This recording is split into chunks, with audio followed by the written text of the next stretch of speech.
नमस्कार मित्रों, मैं वीके सर अपने वीके कॉमर्स स्टडी में आप लोगों का स्वागत करता हूं। आज हम लोग सबसे पहले ये बता दें जो भी मित्र हमारे हमारे चैनल पर फर्स्ट टाइम विजिट कर रहे हों वो चैनल को सब्सक्राइब करें, शेयर करें और लाइक करें और वीडियो पूरा देखें। ठीक है, तो आज हम लोग पर्यावरण से संबंधित एक टॉपिक ऊर्जा संसाधन लेकर आए हैं। ठीक है, आज हम लोग ऊर्जा संसाधन के विषय में पढ़ेंगे और इसके विभिन्न प्रकारों को जानेंगे। ठीक है, जो कि आपके UP TET, C TET, super TET या अन्य सभी कोई भी वनडे एग्जाम प्रतियोगी परीक्षा आप दे रहे हैं सबके लिए वेरी वेरी इंपॉर्टेंट टॉपिक है। ठीक है बेटा, चलें फिर। हमारा टॉपिक है ऊर्जा संसाधन। ऊर्जा संसाधन होता है क्या है, ध्यान दीजिएगा।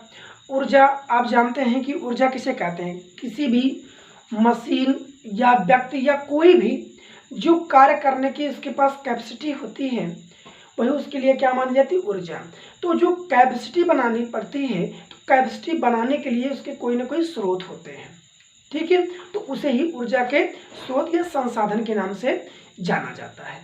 ठीक है बेटा, तो ध्यान दीजिए, ऊर्जा के जो संसाधन है वो दो प्रकार के होते हैं।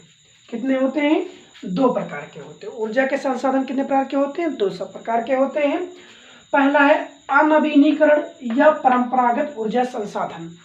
अनवीनीकरण या परंपरागत ऊर्जा संसाधन। अनवीनीकरण या परंपरागत ऊर्जा संसाधन। और दूसरा है नवीनीकरण या गैर परंपरागत ऊर्जा संसाधन।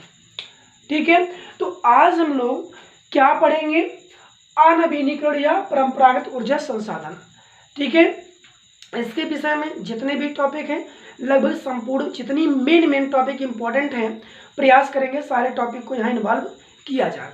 ठीक है, तो ध्यान दीजिए, अनवीनीकरण ऊर्जा संसाधन क्या मतलब या परंपरागत ऊर्जा संसाधन क्या मतलब है इसको पहले जान ले।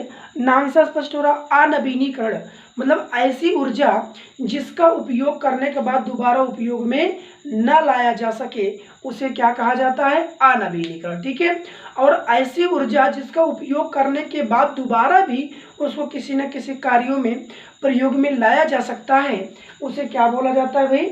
नवीनीकरण ऊर्जा। ठीक है, जैसे सौर ऊर्जा होती है, पवन ऊर्जा होती है, जल विद्युत ऊर्जा होती है, बायोमास ऊर्जा होती है, भूतापीय ऊर्जा होती है, बायोडीजल इंजन ऊर्जा होती है। ठीक है, इस तरह से जो ऐसी ऊर्जा जिनको हम एक बार प्रयोग करने के बाद दोबारा अन्य कार्यों में प्रयोग में लाते हैं तो उस तरह से नवीनीकरण हो रहा है, उसको नवीनीकरण ऊर्जा संसाधन के अंतर्गत रखा जाता है। और जिन्हें ऐसी ऊर्जा संसाधन जिनसे एक बार ऊर्जा प्राप्त करके करने के बाद दोबारा पुनः ऊर्जा की प्राप्ति ना हो। ठीक है, क्या होता है भाई? ऐसी ऊर्जा जिससे आप एक बार ऊर्जा प्राप्त कर लेते हैं दोबारा ऊर्जा प्राप्ति करने का मौका नहीं रह पाता है या दोबारा पुनः ऊर्जा प्राप्त करने के अवसर नहीं मिलते हैं, तो ऊर्जा की प्राप्ति नहीं होती है तो उसे अनवीनीकरण ऊर्जा संसाधन या परंपरागत ऊर्जा संसाधन कहा जाता है। ठीक है, ये मूल रूप से दो प्रकार की ऊर्जा होती है। पहला जीवाश्म ईंधन। अनवीनीकरण ऊर्जा संसाधन में पहला क्या होगा? जीवाश्म ईंधन, और दूसरा है परमाणु ऊर्जा। जीवाश्म ईंधन, परमाणु ऊर्जा। ठीक है, जीवाश्म ईंधन ऐसे ईंधन जिनकी उत्पत्ति जीवों से होती है। ठीक है, सड़े गले पदार्थों से होती है। पेड़ पौधे, जीव जंतु जमीन के अंदर सड़ जाते हैं, गल जाते हैं, ऐसे जीवों से जो ऊर्जा उत्पन्न होती है उसे जीवाश्म ईंधन कहा जाता है। ठीक है, अब जैसे पहले समय पे बहुत भूकंप और अनेक प्रकार की जो प्राकृतिक आपदाएं आती थी, इनसे बड़े बड़े पेड़ पौधे गिरकर जमीन में दब गए हैं और इनको आज हम ऊर्जा के स्रोत के रूप में प्रयोग में ला रहे हैं। ठीक है, तो ऐसे जीवों से जो भी हमको संसाधन प्राप्त होता है उसको जीवाश्म ईंधन कहा जाता है। तो अगर बात किया जाए जीवाश्म ईंधन किससे प्राप्त होता है, तो जीवों से प्राप्त होता है। ठीक है, जीवाश्म ईंधन में हम 3 ईंधन पढ़ेंगे, कोयला, प्राकृतिक गैस और पेट्रोलियम पदार्थ। ठीक है, सबसे पहले बड़ा अच्छा इंपॉर्टेंट टॉपिक है कोयला। कोयला से लगभग आप 1-2 सवाल जरूर देखते होंगे। ठीक है, किसी भी प्रतियोगी परीक्षा में अगर इन्वायरमेंट सब्जेक्ट से क्वेश्चन पूछा जा रहा है तो कोयला से संबंधित 1-2 सवाल आपको जरूर मिल जाते हैं भैया। ठीक है, तो कोयला से संबंधित जो सवाल मिलेंगे आपको या जो बनते हैं, प्रयास करेंगे उन सारे सवालों को मैं समझा दूंगा आपको। सबसे पहले कोयला को हम इसकी विशेषता जान लेते हैं। ध्यान दीजिएगा, किसी भी व्यावसायिक स्तर से अगर देखा जाए तो कोयला ऊर्जा का मुख्य स्रोत माना जाता है। अगर व्यावसायिक स्तर से देखा जाए तो ऊर्जा का प्रमुख स्रोत होता है क्या, कोयला। ठीक है, देश में लगभग 65% व्यावसायिक ऊर्जा मांग की पूर्ति किससे हो रही है, कोयले से हो रही है। अगर ये क्वेश्चन पूछा जाए देश में लगभग 65% से ज़्यादा या लगभग 65% तक व्यावसायिक ऊर्जा की मांग कौन कर रहा है, तो कोयला दे रहा है। कोयला व्यावसायिक स्तर से देखा जाए तो ऊर्जा का मुख्य स्रोत माना जाता है। सर्वाधिक कोयले का सर्वाधिक भंडार झारखंड में है, ये जरूर जानते रहिएगा। अगर आपसे पूछा जाए कोयले का सर्वाधिक भंडार कहाँ पाया जाता है तो झारखंड आप लोग जरूर लगाएंगे। ठीक है, अगला इसके हम प्रकार की बात कर लेते हैं, कोयले के प्रकार की बात कर लिया जाए। ठीक है, तो कोयला मुख्यतः 4 प्रकार का होता है। चारों प्रकार को जानेंगे और चारों प्रकार की विशेषताएं जानेंगे। ठीक है, सबसे पहला एंथ्रासाइट कोयला है। क्या है, एंथ्रासाइट कोयला।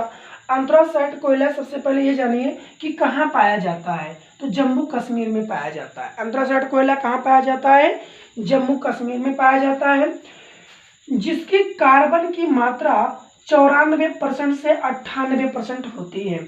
ऐसे अगर देखा जाए पर्यावरण के प्रदूषण सबसे ज़्यादा इसी से फैलता है। ठीक है, अगर प्रदूषण की दृष्टि से देखा जाए ये कोयला बिल्कुल घटिया है, लेकिन अगर हम जलने की दृष्टि से देखें तो सबसे सर्वोत्तम कोयला माना जाता है। तो एंथ्रासाइट कोयला जलने के लिए सर्वोत्तम कोयला माना जाता है।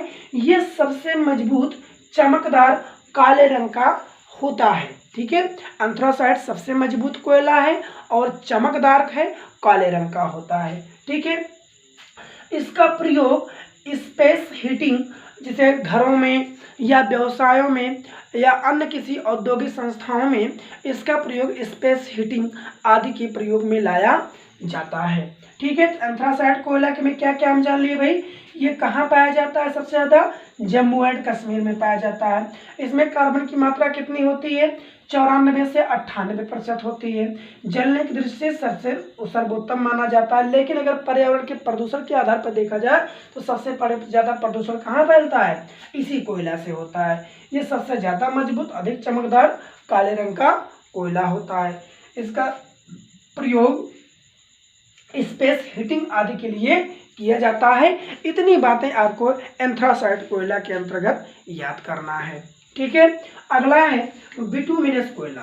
बिटुमिनस कोयला भारत में पाया जाता है। बिटुमिनस कोयला भारत में पाया जाता है और भारत का सबसे उच्च कोटि का कोयला माना जाता है। ठीक है, इसमें जो कार्बन की मात्रा है वो 78 से 86% है। 78 से 86% माना जाता है। जो काली गहरी भूरे रंग का कोयला होता है, काली गहरी भूरे रंग की कोयला होता है। ठीक है, कौन, बिटुमिनस।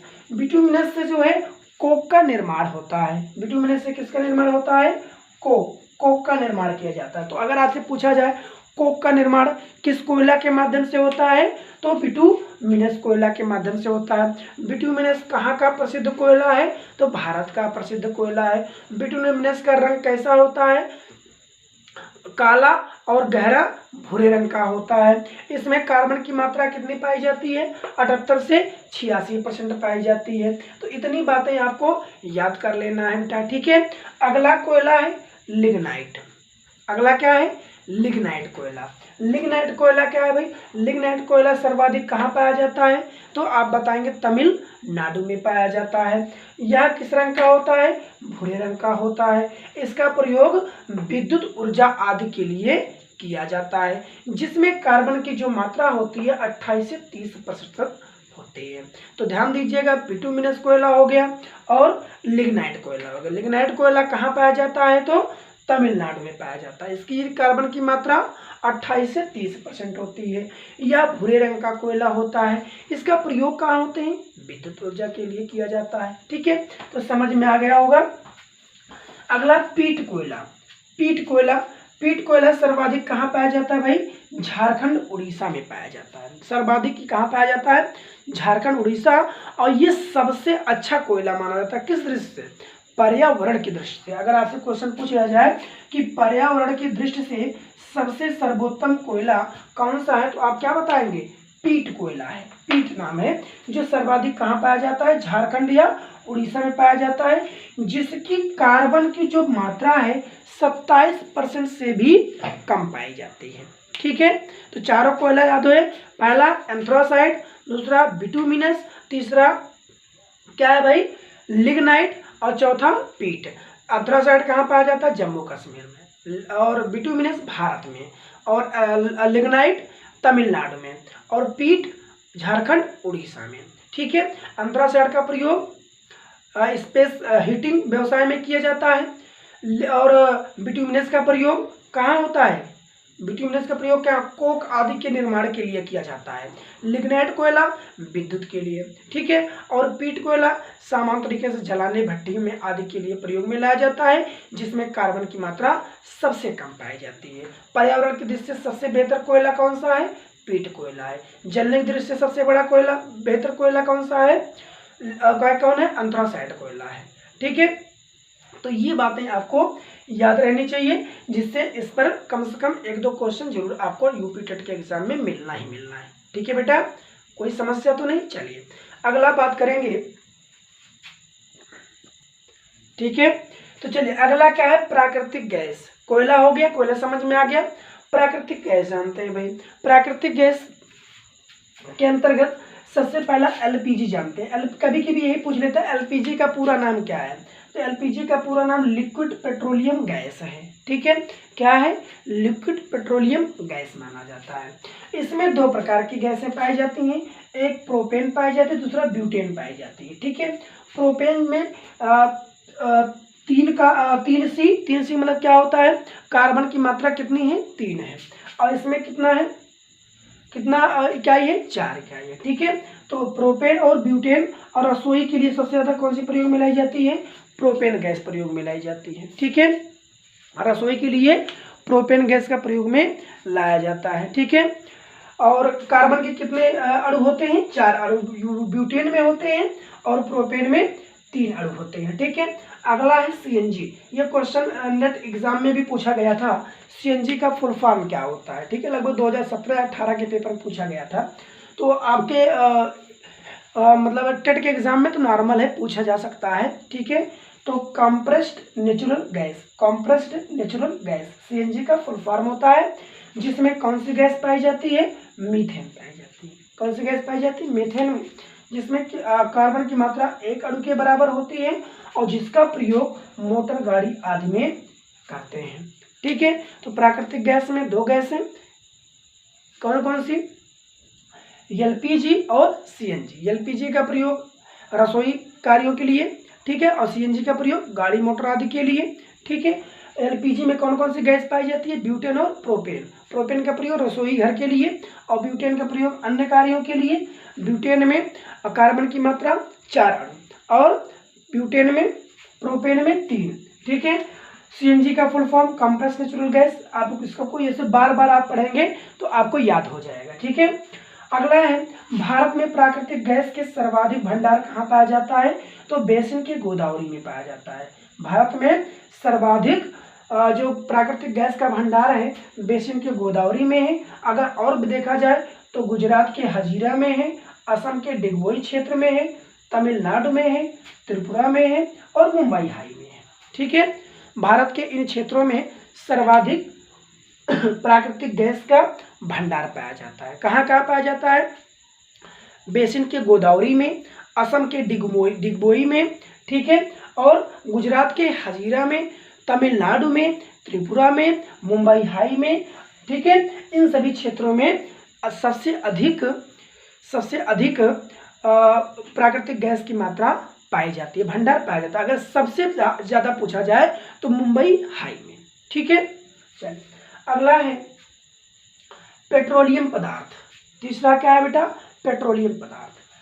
पेट्रोलियम पदार्थ कैसा ईंधन है? जीवाश्म ईंधन है जो जीवों से प्राप्त होता है, जिसमें डीजल, कैरोसिन और पेट्रोल आता है। पेट्रोलियम पदार्थ में डीजल, कैरोसिन और पेट्रोल आता है, जो जमीन के अंदर से छिद्र स्थान से प्राप्त होता है। पेट्रोल हो, डीजल हो, कैरोसिन हो, ये सब जमीन के अंदर से छोटे छोटे छिद्रों के माध्यम से प्राप्त होते हैं, ठीक है। भारत में पेट्रोलियम पदार्थ के सर्वाधिक भंडार मुंबई हाई में है, ठीक है। ये केंद्र के अधीनस्थ लगभग 52%, ठीक है। केंद्र के अधीनस्थ लगभग 52% क्या करता है? पेट्रोलियम पदार्थ का उत्पादन होता है, ठीक है। अगला है राजस्थान के बाड़मेर में, गुजरात के अंकलेश्वर में, असम के डिगबोई क्षेत्र में आदि इन क्षेत्रों में पेट्रोलियम पदार्थ का भंडार है, ठीक है। अधिक मात्रा में सबसे देखा जाए तो केंद्र के अधीन मुंबई हाई में सबसे अधिक पेट्रोलियम पदार्थ का उत्पादन किया जाता है, ठीक है, जिसमें पेट्रोल, कैरोसिन, डीजल आदि ये सब आते हैं, ठीक है। अब हम जान लेते हैं, एक इम्पॉर्टेंट टॉपिक है ये वाला, ध्यान दीजिएगा। भारत की सबसे बड़ी गैस पाइपलाइन आपसे पूछ सकता है। भारत की सबसे बड़ी गैस पाइपलाइन, तो भारत की सबसे बड़ी गैस पाइपलाइन 3 स्थानों पर है। HBJ, एच का मतलब हजीरा, जो कि गुजरात में है। सबसे बड़ी पाइपलाइन कहाँ पर है? हजीरा में, जो कहाँ है? गुजरात में है। और बी बीजेपुर में है। बीजेपुर मतलब MP में है, मध्य प्रदेश में है, ठीक है। और जे का मतलब जगदीशपुर, अपने यहाँ बगल ही है, ठीक है, उत्तर प्रदेश में। तो इस प्रकार के 3 जो है सबसे बड़ी गैस पाइपलाइन है, जो पहला हजीरा गुजरात में है, दूसरा बीजेपुर मध्य प्रदेश में है, और तीसरा जगदीशपुर उत्तर प्रदेश में पाया जाता है, ठीक है। तो पेट्रोलियम पदार्थ क्लियर हो गया होगा। अब दूसरा है जीवाश्म ईंधन के बाद आता है परमाणु ऊर्जा। क्या आता है बेटा? परमाणु ऊर्जा। परमाणु ऊर्जा कहाँ से प्राप्त होती है? तो ध्यान दीजिएगा, इसमें ऊर्जा का उत्पादन यूरेनियम, थोरियम की सहायता से किया जाता है, ठीक है। परमाणु ऊर्जा में ऊर्जा का उत्पादन यूरेनियम, थोरियम की सहायता से नाभिकीय संयंत्रों द्वारा किया जाता है। किसके द्वारा किया जाता है? नाभिकीय संयंत्रों द्वारा किया जाता है। इसमें अधिकतर जो नाभिकीय संयंत्र होते हैं, यूरेनियम में 92 और 235 का प्रयोग किया जाता है, ठीक है, अधिकतर प्रयोग यही होता है। विश्व में थोरियम के सर्वाधिक भंडार भारत के केरल राज्य में है। अपने पूरे विश्व में थोरियम के सर्वाधिक भंडार की बात की जाए तो कहाँ पर है भाई? भारत के केरल राज्य में पाया जाता है, ठीक है। विश्व में थोरियम के सर्वाधिक भंडार भारत के केरल राज्य में पाया जाता है। अब हम ये जान लेते हैं कुछ प्रमुख नाभिकीय संयंत्र को जान ले, जो बहुत इंपॉर्टेंट है, पूछ लेगा। रावतभाटा नाभिकीय संयंत्र कहाँ है? तो कहाँ है? राजस्थान में है, ठीक है। और इससे आपको मिलान करने के लिए पूछ लेता है, तो इसलिए आपको इसको याद करना बहुत जरूरी है। जिसमें पहला है नरौरा नाभिकीय संयंत्र, जो सब लोग जानते हैं। नरौरा नाभिकीय संयंत्र कहाँ पाया जाता है? उत्तर प्रदेश में, बुलंदशहर। उत्तर प्रदेश में कहाँ है? बुलंदशहर में है, ठीक है। और रावतभाटा नाभिकीय संयंत्र कहाँ स्थित है? सब लोग जानते हैं, राजस्थान में है। ककरापारा कहाँ पर है? गुजरात में है। ककरापारा कहाँ पर है? गुजरात में है। तारापुर जैतापुर कहाँ है? महाराष्ट्र। तारापुर जैतापुर नाभिकीय संयंत्र कहाँ स्थित है? महाराष्ट्र में स्थित है। कैगा नाभिकीय संयंत्र कहाँ स्थित है? कर्नाटक में स्थित है। कुडनकुलम और कल्पक्कम कहाँ है? तमिलनाडु में स्थित है, ठीक है। तो इस तरह से आपको जो मेन टॉपिक है इसको याद कर लेना चाहिए। एक बार 2 बार आप देखेंगे हमारे वीडियो को, जानेंगे, समझ में आ जाएगा। ऐसे आप याद करिए भाई, नरौरा यूपी बुलंदशहर, रावत भाटा राजस्थान, ककरापारा गुजरात, तारापुर जैतापुर महाराष्ट्र, कुडनकुलम कलपक्कम तमिलनाडु, कैगा कर्नाटक। ठीक है, समझ में आया। तो आज हम लोग ऊर्जा संसाधन के अनवीनीकरण या परंपरागत ऊर्जा संसाधन के विषय में पूरा अध्ययन कर लिए। जितना भी मेन टॉपिक था मैंने आपको बता दिया। जैसा कि मैंने बताया कि अनवीनीकरण ऊर्जा संसाधन क्या होती है, इसमें जीवाश्म ईंधन आते हैं जो जीवों से प्राप्त होती है, परमाणु ऊर्जा आती है जो यूरेनियम, थोरियम तथा नाभिकीय संयंत्रों के प्रयोग द्वारा प्राप्त होती है। जिसमें पहला जीवाश्म ईंधन में पहला कोयला है, प्राकृतिक गैस है, पेट्रोलियम पदार्थ है। ठीक है, तो कोयला में मैंने कोयला की विशेषताएं और कोयला के प्रकार को विधिवत समझाया। प्राकृतिक गैस में जो दो गैस ज़्यादा पूछी जाती है, इसमें कौन कौन सी गैस पाई जाती है इसको मैंने बताया। सीएनजी का प्रयोग कहाँ होता है, कौन सी गैस सीएनजी में पाई जाती है, मीथेन है, इसको मैंने बताया। भारत में गैस की वो जो भंडार है कहाँ कहाँ है, बेसिन गोदावरी में है, गुजरात हजीरा में है।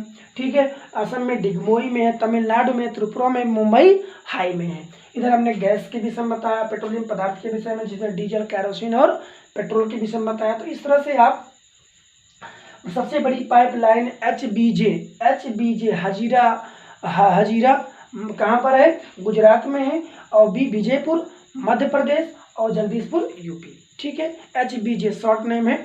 अगर आप चाहेंगे इसको वन टाइम में याद कर सकते हैं।